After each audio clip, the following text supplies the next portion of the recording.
From years of anxiety to warrior and mentor, Bradley Robinson created the Anxiety Project to help you end your anxiety naturally. Let's mold the new you and let's end anxiety together. Hello, welcome to episode 239 of the Anxiety Project podcast. I am Brad Robinson. Today, I have a guest, Dr. Sean Sullivan, a licensed clinical psychologist and founder and CEO of One Perfect, a mental health and wellness platform that delivers personalized mindset shifting experiences called shifts. Now, I'm sure, if you're a human being, we all get caught in a negative emotional state. And some people are really good at shifting their emotions more than others because they've practiced it more and more. But that's the thing. How do we practice these mindset shifts? We need the right tools. We need to know from someone who's a professional, but also who has experience shifting their mindset to really undertake this disciplinary action. So I think when you're shifting your mindset, you're moving from a negative state into a more, I'd say, you're looking at the experience from a different perspective.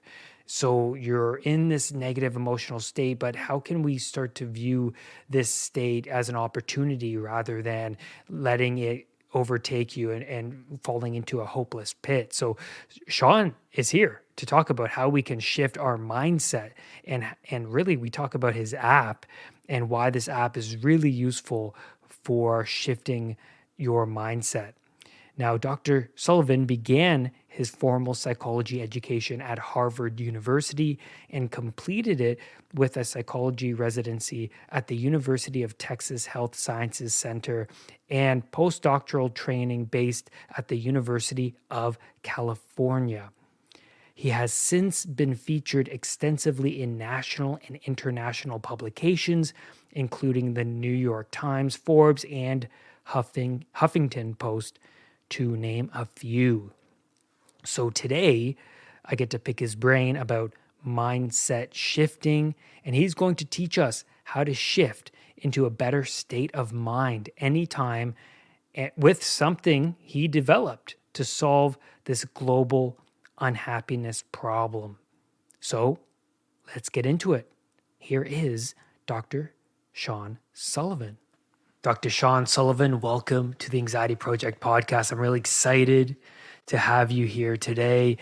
For everyone listening who doesn't know who you are, can you just please provide a little bit of background of what it is you do and how you got to the position you are in today and what you're doing today, currently?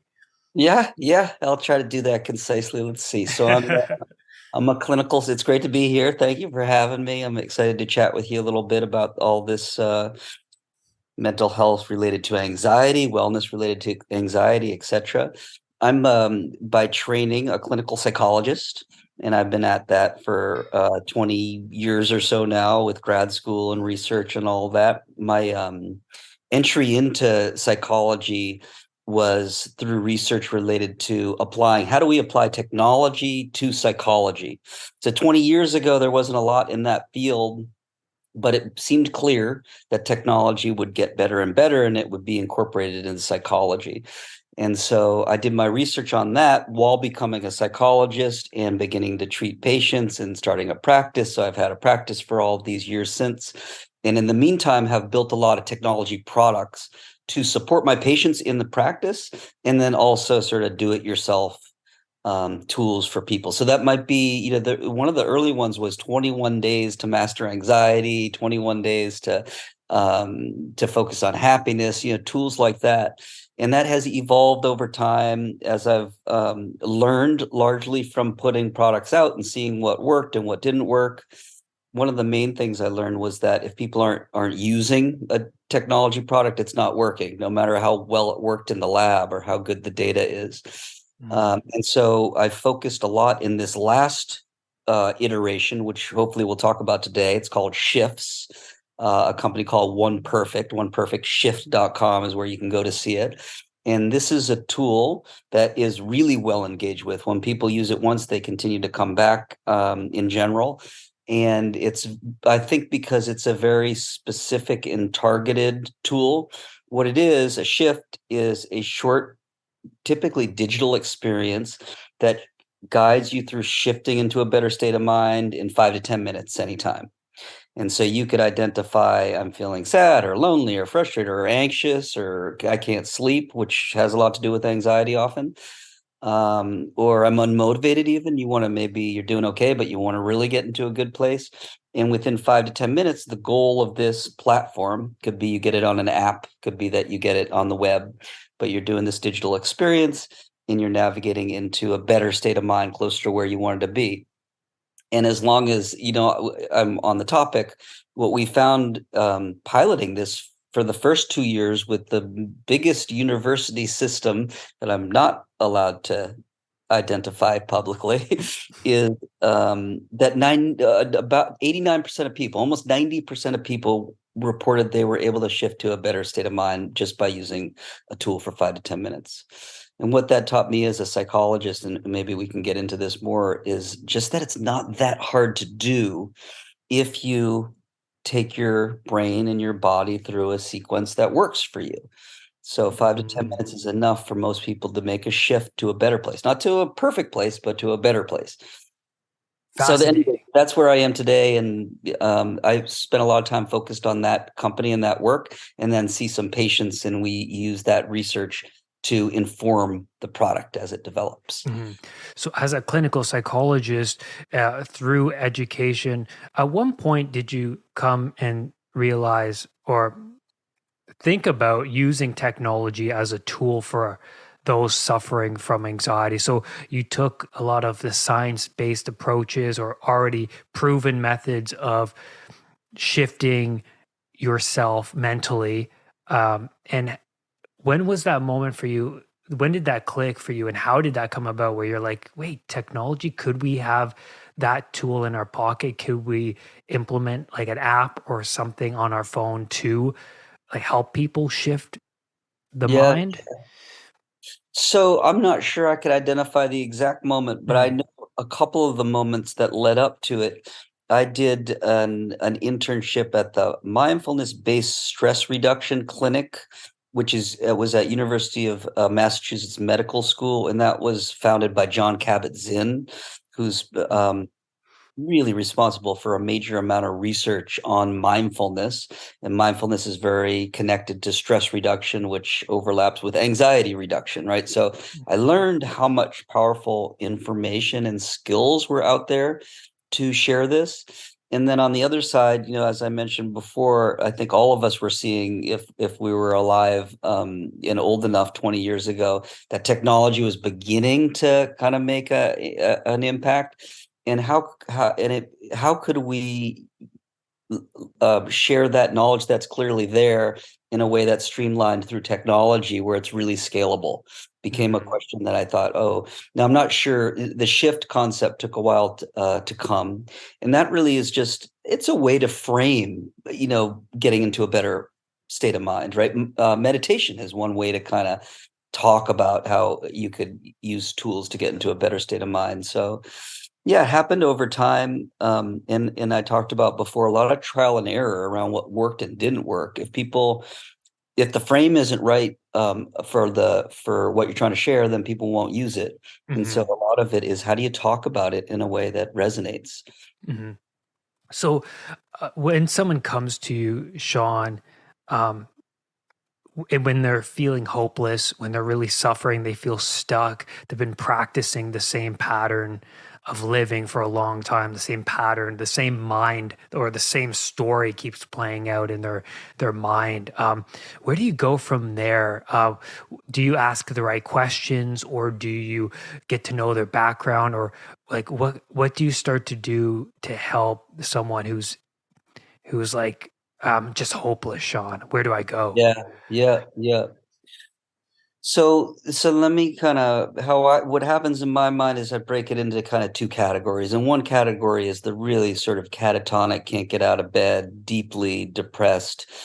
Maybe it overlaps with anxiety, but just really can't care for yourself appropriately.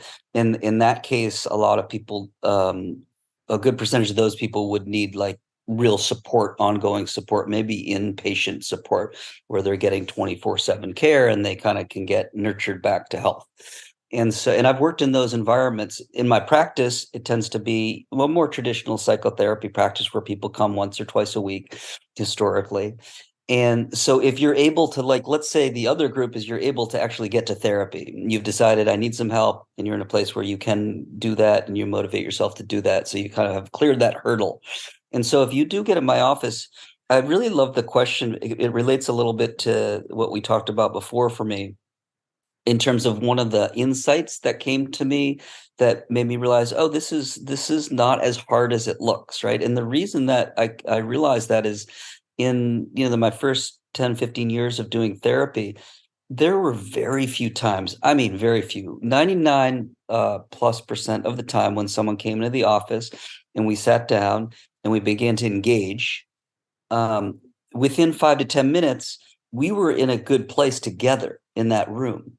We were in, I found, in thinking about it, that what's happening is that, there's this setting where we have this intention to address an issue or a set of issues. And we're coming in and we're going to work on it together. And I'm bringing, myself, my presence, my knowledge. But really what's happening over the course of that first 5 to 10 minutes is that we're syncing up. There's a lot of research that our brains sync up, these mirror neurons. We reproduce the emotional experience of the person that we're with. And what I noticed in those 99 plus percent of times is that we came into a good place together naturally. We're hanging out, we're usually having some laughs. Oftentimes, someone's bringing in whatever struggles are very present from that day. We have our treatment plan or whatever we're working on, but it's like, what happened? What's going on right now? So it's what's present, and then we shift together naturally into a state of sort of a collaborative presence, for lack of a better term. And so it was from that recognition that I saw, oh, if you are the type of person that you just described, or let's not say the type of person, you're a person who's in that place in their life with the anxiety or the frustration or the sadness, the depression, and you're able in 5 minutes to hang out with someone and be in a good place for within 5 minutes. um, and we might drop into much deeper work for the rest of the session, where you are sad and you're really, working through emotions. But that nugget of, no, you actually are able to be in a good place because you prove it to yourself every week when we sit down together, was a really Mm, powerful insight to me. And it's evidence to the person that I'm working with that they have this skill set implicit in themselves. And so now we have, okay, I can do this, but most of the time I'm this. Now let's work from there. And that's learning the skill, mm, identifying when the moment comes up, that trigger out of the presence and into the anxiety, into the depression. mhm, Uh, mhm. yeah, that maybe that's a good place to kind of continue the conversation from. But that was an insight. I said, that's crazy, man. People are coming in their worst place, and Mm, within 5 minutes they're okay. The anxiety that they're talking about that lives with them in the rest of their life has taken a break. Not mm. really because of me. It's more because of the intention they came in with and the expectation, I think, that setting affords them. Mm. So once you've proven to yourself that you can spend time in the good place, now you have I think what we could call a sort of a target for where you want to move to. That's fascinating. Would you word it like state anchoring? Like it's this expectation that you speak of. Where do you think it's coming from? Do you think it's coming from because they were lonely or not heard or not understood by other people, and then you could like, or is it the lack of human to human connection or missing out on that? Yeah, I guess that's the best Yeah. way to put it. Would you say it's like Yeah. that? Yeah, so to me, the origin story for each of us is unique, and Mm, probably all of those things you just mentioned applies depending on the person's history. mhm, mhm, Um, but the reality, I think, for all of us that's shared is that the anxiety, if that's what we're talking about in this case, it could be depression, it could be anything, is Hmm. produced in any given moment, regardless of that background, by the internal experience that's occurring. And the internal experience, as you know, but I'll kind of go into it a little bit for listeners, that entails the thoughts that are occurring inside you. It entails the images that might be associated with those thoughts, the old stories that get provoked, based on anything. For some people, that might be based on waking up in the morning, very, very persistent triggers to that state. So the term you used before, what was it, state anchoring or something? Yeah, yeah, Yeah, yeah, yeah. I think that really applies there. But the alternative of that experience of being present with someone, I think one way to think about it is that we come into our first 5 minutes together, we become present together. All of that inner experience that I just talked about totally shifts naturally. It gets silenced because your attention is focused on something new, a new context. And so that it's the beautiful part of that to me is that here you go. You have an environment and an experience that's totally counter to what's typical. And now the challenge is, okay, if I'm spending 24 hours a day roughly in my anxiety state and I get 5 minutes a week in this one, that's not a great balance. And so how do you move from there? But at least that nugget of insights that I can do this, I think is really, really important.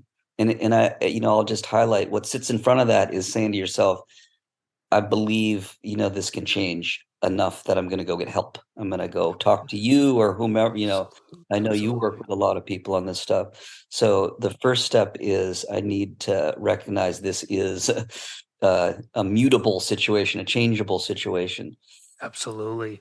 No, that it very well said, Sean. I think for me, when I used to suffer from anxiety, I just remember being so damn internal, right? It's just I was so focused inside and not present, not mindful, not caring about, the people around me, putting everything on the back burner. A lot of the time I was in like this depersonalization, walking around, not paying attention to things. Like one time almost getting hit by a car because I'm just so laser focused on like All inside. all inside, absolutely. So that resonated with me when you said that. I was like, that makes sense. It was like you're bringing their attention from this internal state outwards into this.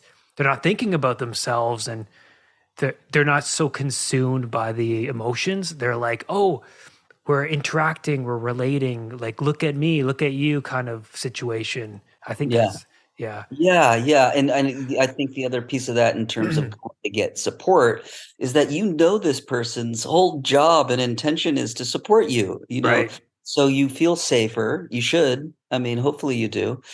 Um, Yeah. so that makes it a lot easier for the average person to be a little bit more sort of vulnerable and Mm, connected. And you mentioned this before. Maybe we didn't even highlight it enough. Yeah, the connection with other people is a huge piece of bringing yourself from the inner world focus to the outer world focus. And I mm, think you can do both and not be anxious, right? Your inner world can be a beautiful environment to play with ideas and play with. I mean, in the end, your relationships exist internally, right? yeah, So when you're not with that person, they are replaying inside you. So yeah. the real value of doing this kind of work over time would be that kind of gets internalized so that inner experience starts to shift a bit consistently. And to Absolutely. me, the bridge from one to the other is knowing that I have a skill, a tool, a skill set, and some tools that when I'm in a bad place, which we all fall into, whether it's 24/7 or twice a week, that when that moment comes, we can recognize it, identify it, and then have the tool to as I talk about, shift it. Yeah, that no, I want to dive into the shifting aspect of it. Where do you begin with somebody? Oh, I guess two questions. One, could you please elaborate on the shifting? And then two, what could people do when they're not with you, when they're at home, or when they're throughout the day, when they catch themselves in those states that come up because they're so well practiced. So yeah, those two questions: what Yeah, can you do at home, and what is shifting?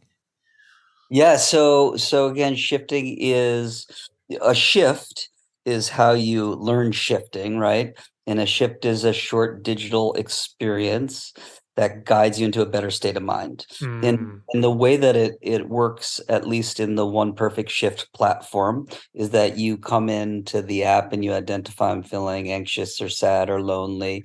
And gotcha. then you, based on your history of using those shifts, you get a unique personalized shift served up to you, and it guides you to a better state of mind based on what you asked for. Uh, Mm, there's all sorts of tools that I start to turn nerd out on when I talk about this, but the ones that I love the most are in those tools, you're able to actually record your own voice so that when you do a shift, you can embed into it your best strategies that in your own voice that you've developed. And for a lot of people, hearing their own voice is like off-putting, actually, for at the beginning.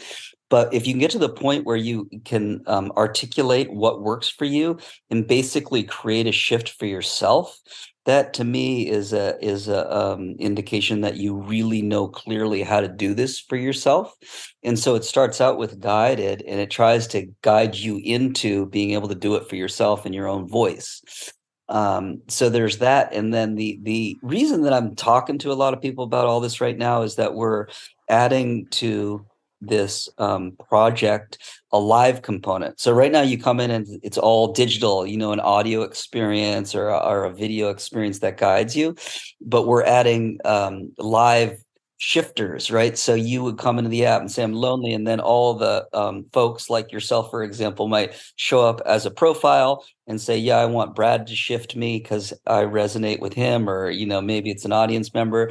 I choose him, he appears live on my screen, and he shifts me.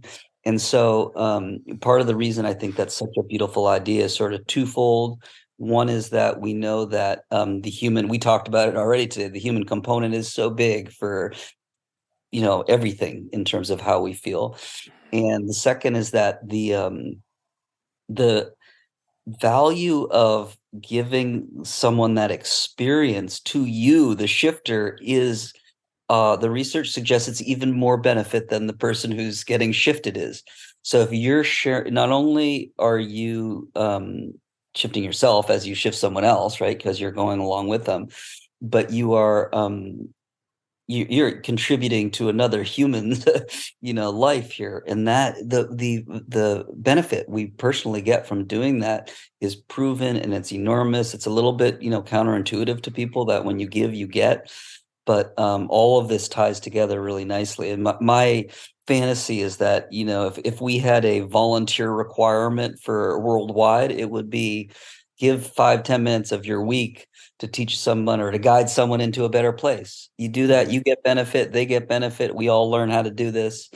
mm, Uh, mm, so that's sort of maybe the first part of that question. And the other half is you can go, One Perfect is the name of this company. So oneperfect.com is sort of where we have the introduction and share with organizations and universities how they can subscribe to this for their communities. But oneperfectshift.com is where you can go as a user who just wants to shift for free, and or get personalized shifts, which you subscribe to and pay for on the apps. So those are really the two places, and you can do it as little or as much as you want. What very recent research that's come out that we've seen has shown is that if you do this kind of thing like 5+ minutes a day for 30 days in a row, we're seeing actual physical brain changes occur that correlate with reducing anxiety, if that's what the target was. And so if you kind of want to understand how much you need to do to get an effect, that's one way to think about it. To me, the more, I think, accurate way to think about this stuff is it's not 30 days, it's like a lifestyle. And actually it should be something you really want to do, just in the sense of it feels good. You feel better after 5 minutes, so why wouldn't you do it? And for me, I found it very difficult. Honestly, I've been at this for 25 years since the first time I learned to meditate, probably 30 years now that I think about it. I found it very hard to do longer meditation sessions consistently. And that's borne out in the data also. Most people don't stick with it for very long. But 5 minutes a day with, with your morning coffee or your tea, or maybe as you're transitioning at work from one meeting to the next is doable. It is for me. I've incorporated it into my day as the starting place. So always first thing in the day, that's where I start. I found one kind of example that resonates with people as you wake up on the wrong side of bed sometimes, um, and in order to maybe avoid continuing that for the rest of the day or it getting amplified, taking that 5 minutes is super helpful. We've just seen how if you do that, the cascading effects through the rest of your day enormous. Mhm. So You're setting up momentum. And so you're recommending that periodically throughout the day, change the momentum of probably a negative state you're in, and it just switches, or it turns the page on that yep, emotion. That's yep. amazing. Yeah, I love putting it that way. You do it at the beginning of the day. I think that's ideal. If you can figure out how to identify those trigger moments when you're getting into a negative state, that's another moment to do it. Mm. Um, I think the biggest challenge we all have is that when those moments happen, whenever they happen, we don't feel like doing something like this. We don't feel like part of that feeling state is I'm stuck in this cycle of repetitive thought pattern and I don't want to change that. You want is kind of a weird word there, but it's hard to do it right then. And so if Mhm. you get yourself to do it in those moments when you don't want to, I think that's the biggest skill set probably. Mhm. Mhm. Yeah. And so, any other techniques and tools, Sean, that you help or you provide your clients with when they are battling depression, or there's too much in their life to grapple with? Any science-based strategies that you've learned studying, not Yeah. just from Harvard, but you went to the University of California. What have you learned? UCSF. Yeah, the postdoc was based at UCSF. Yeah. You know, any really radical changes in your clients in regards to the tools and strategies that you have in your tool belt? Yeah, so I think that the evolution of my learning about this has come, of course, through the practice as you're talking about, but then, my personal practice also. And what I think is foundational is that the capacity to shift into a better state when you want to is another way of what we call emotional regulation, right? Being able to regulate your emotional state. And so if you can learn this foundational skill for, you could call it wellness, personal wellness.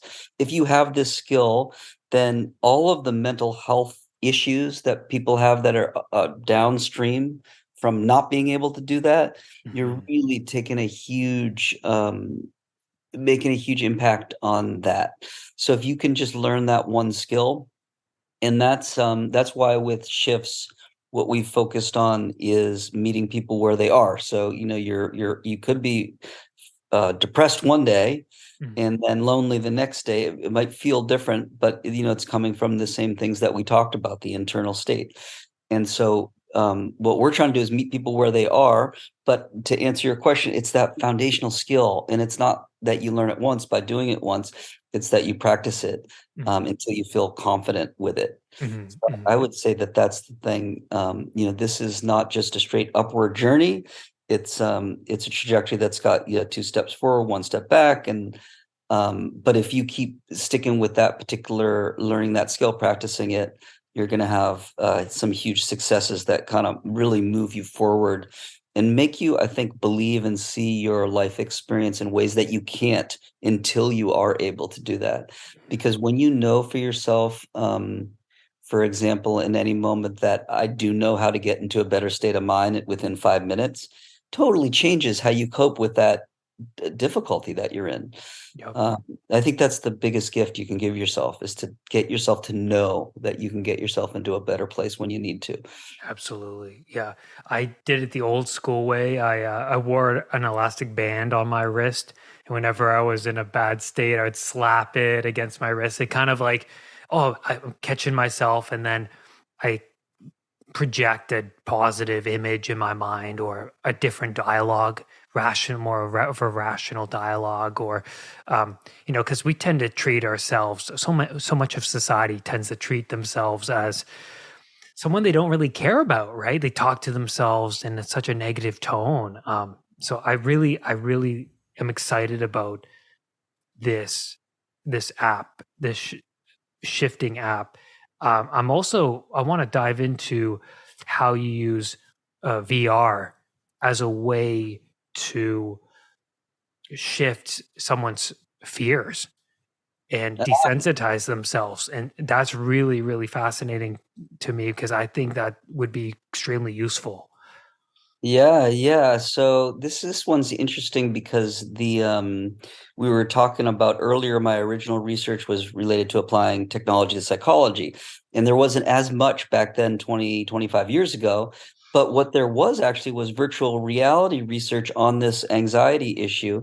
And that's largely because it was so expensive that the only folks that could do it were, large research institutions, and largely that included the military. And they were focused on how do we look at post-traumatic stress disorder from folks that have gone typically into battle, and how do we help to treat them. And one of the nice things about anxiety, if you can use that word, in terms of the treatment models, is that there's a pretty specific treatment structure that works well for anxiety. Whereas that's not necessarily true for all of the other mental health disorders that you might have. There's a lot more maybe variability in the experience of depression than the experience of anxiety. And so the way that you would address depression is not as structured, and maybe we could even say linear. And what I mean by that, to address your question about how the VR is used in that scenario. And by the way, this shift technology is what we call 2D. So it's in an app, which is on your mobile phone. It's not in virtual reality, but I have worked in virtual reality for psychology companies before, and directed their psychology and developed those products. So I do know a little bit about that. I have a little background in it. And so what you do is, the reason virtual reality works really well is what you're trying to do with someone who has anxiety that's triggered, by certain events, like maybe you developed a phobia of driving, or you have a phobia of heights, or a phobia of people, or whatever it might be, is that you want to get yourself to approximate that experience, but in a safe environment, in not a very intense version of the experience initially. And then as you're able to, like, for example, go into a virtual reality experience where you're driving, but you're alone on a side road, and eventually work your way into you're going over a bridge with all this traffic, you can slowly give those experiences, have the person work through them, get comfortable with this one, and then step up to this one, and then to the next one.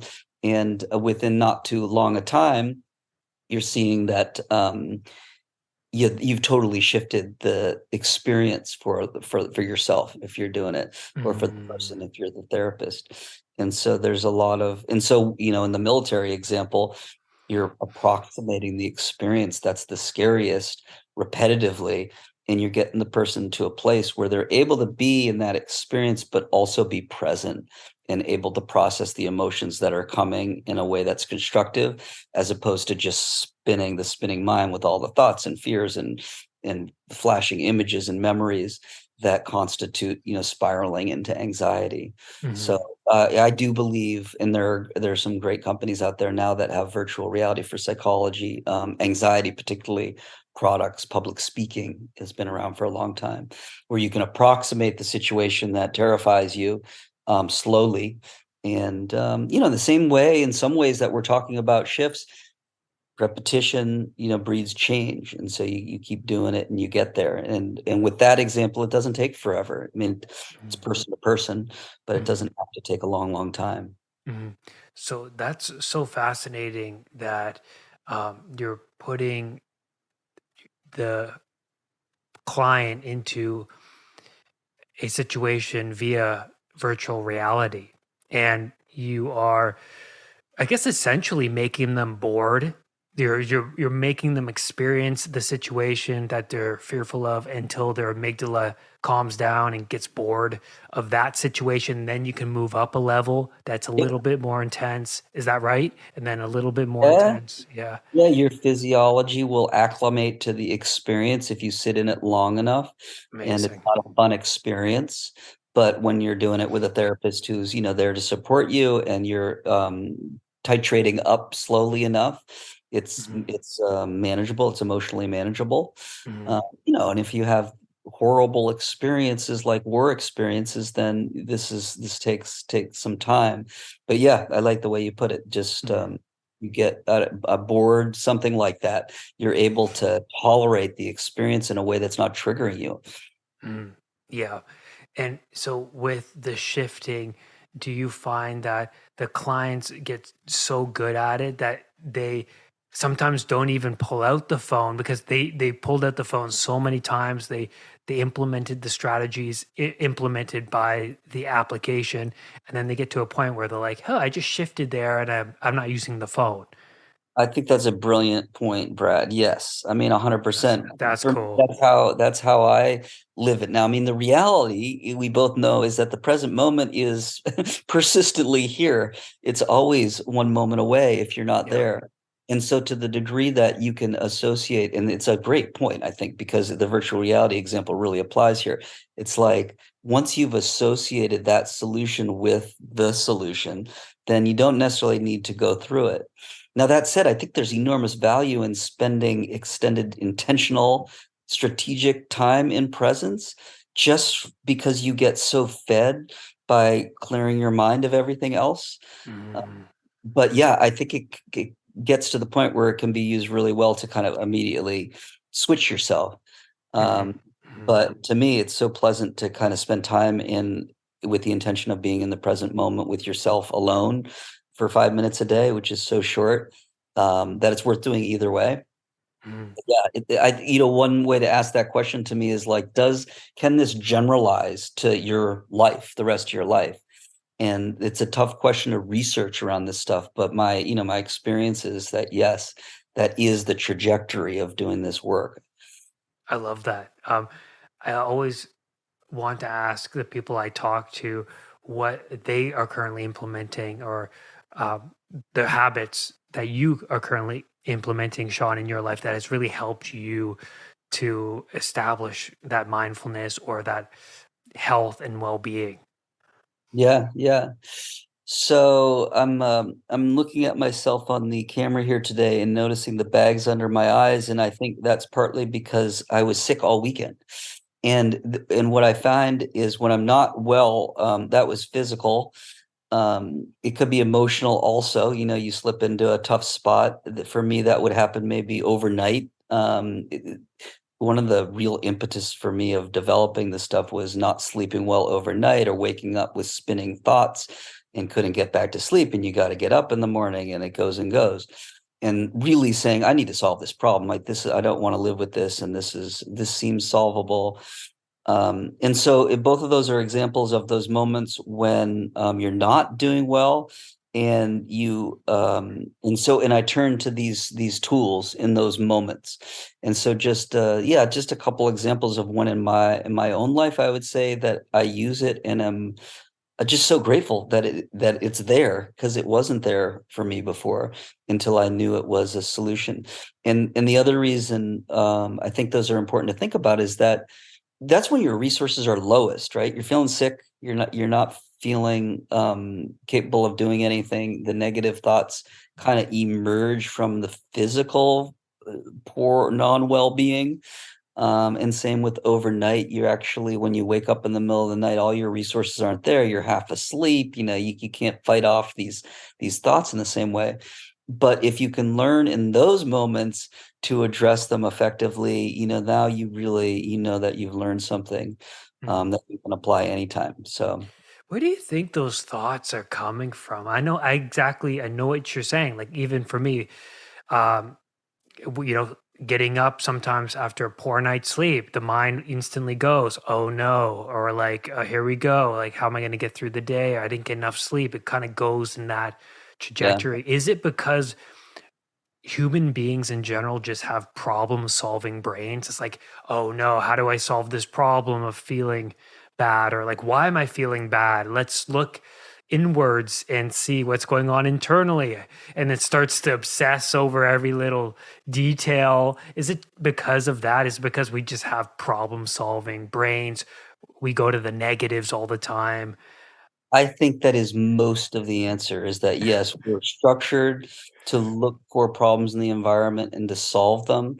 And so in those moments, if you're lucky enough to have them when it turns off, your instinct is to still look for the next problem to solve, and so the silence doesn't really last, and, the Right. sad part of that, in some ways, is that it's a fear-based orientation to the world. It's like, there's a problem, even if it's not there, I'm gonna cycle through past problems to kinda make sure they're not there, and then, this all starts as a child when you learn through language, and as soon as you learn language, it's like you start thinking and thinking in language. But I think you're spot on. I've heard that talked about a bit, and I think that is the correct answer. It's that you're overtrained to do that. And some of the stuff we're talking about today is the training the other direction on it.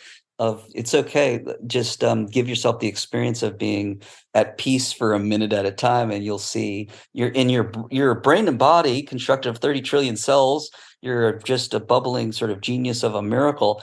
It can take that information and really incorporate it. So you don't need to understand everything, but getting the experience of being in a good place for a minute at a time, it shifts so much about your life. But Mhm. yes, that would be my answer if someone asked me.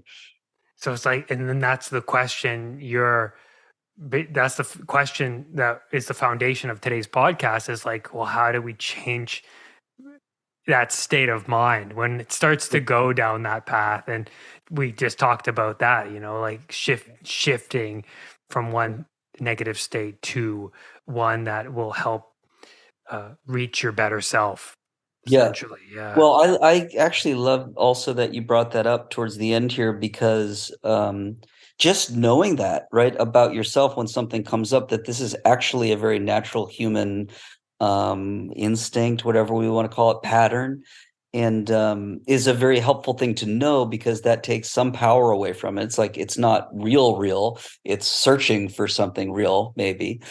And I think you're an expert, right, with CBT and all those ways of approaching this stuff. So, and that's embedded in that concept is, um, it is your thoughts that are going to cycle, and it's natural to have those thoughts. And now it's also possible to learn skills that can redirect them in trajectories that are going to get you feeling better. Yeah. Yeah. I know. I love that. And I think for me, I want to know before we conclude our conversation, Sean, any throughout your career working with the people that you've worked with, people who really are in dark, hopeless places, any insights to that really stood out for you, big moments where you're like, oh, this is, I see the commonality between everybody I'm working with.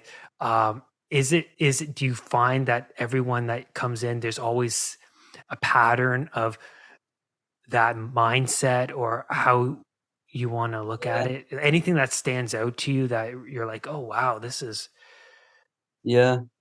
Yeah, so two things come to mind, not to be overly redundant, but the first was something we talked about earlier, that first 5 minutes, everybody's able to come into a better place than they were uh, when they walked in or when they decided, "Let's start therapy."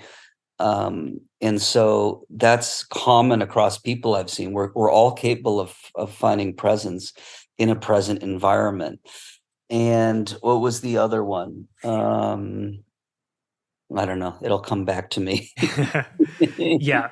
So yeah, I love that we all have the abilities to be mindful, to separate ourselves from, you're not the story that's playing out in the mind. You can be more than that. There's more to it, Yeah. right? That's just someone's narrow perspective, would Yep. you Yep. say?